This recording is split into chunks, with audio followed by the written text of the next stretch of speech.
Hey y'all, Gordon's here. Y'all remember this truck from last week? We put the master cylinder on it and the brake lines. Well, it got painted over the weekend. And it looks pretty sweet. I don't even remember what color it was now. I have to go back and... No, I'm just kidding. It was white. Painted and put some logos on it. Old boy come in over the weekend and painted it, and he does a pretty good job. Looks really nice. Bed needs done. Got lumber laying here. We're going to put a wood bed in it a little bit later, so might film some of that. But this morning, I'm going to see if we can get this old Jewel running. Little small block Chevrolet in there. I assume it's a 350. Hadn't run in who knows how many years. It's like somebody was messing around with it and trying to get to that point where they could run it, but probably never did even turn it over a bit. So that's today's, or this morning's project. See if this thing will run. Okay, so we got our battery in there. That's where we have to start. A good fresh battery, but pay no attention to the colors here. Someone ran the black cable down to the starter and the red cable to the ground. It would be easy just to assume and not think and hook the red to the positive. Blow your battery up or something goofy first thing in the morning. Alright, so what we're going to do is get this battery hooked up. Somebody has already run a power wire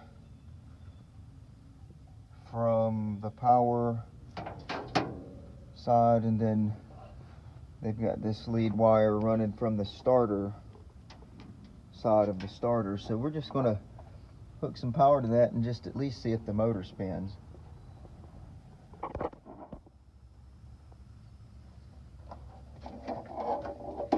Okay, this is the wire that they have hooked down to the starter, and we got nothing.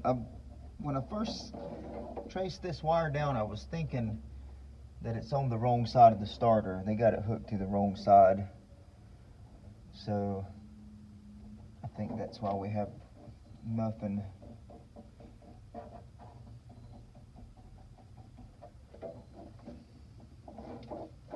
So I'll have to get down there and get hooked up to the right side of the starter.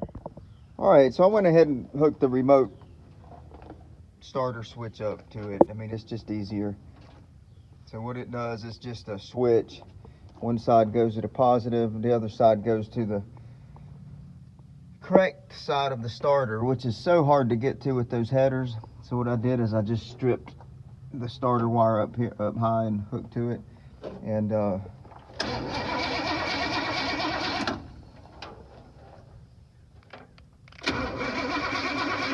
so we're turning over.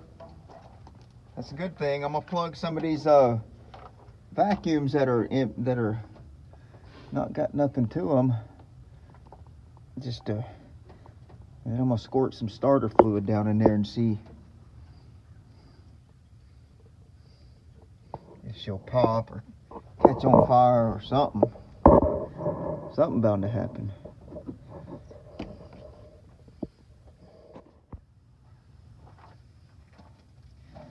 Alright, so let's see. We'll squirt some of this magic down in here.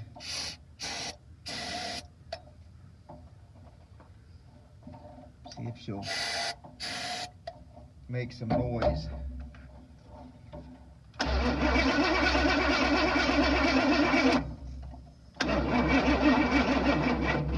Uh-oh. My battery's going weak. Let me swap that over real quick.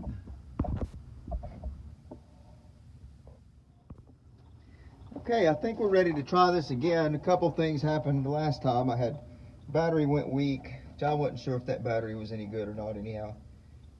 And my positive wire wasn't hooked to the distributor. It had come loose. So take two.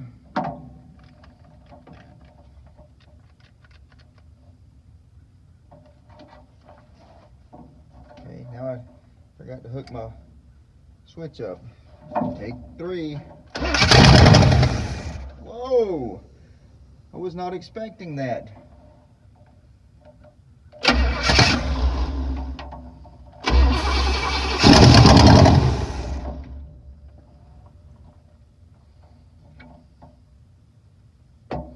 Very cool.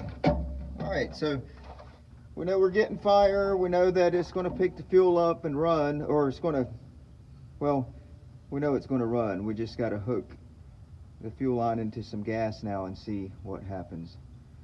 See if the fuel pump will pick up fuel and put it to the carburetor. Dang.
Okay, so I got the wood bed in there.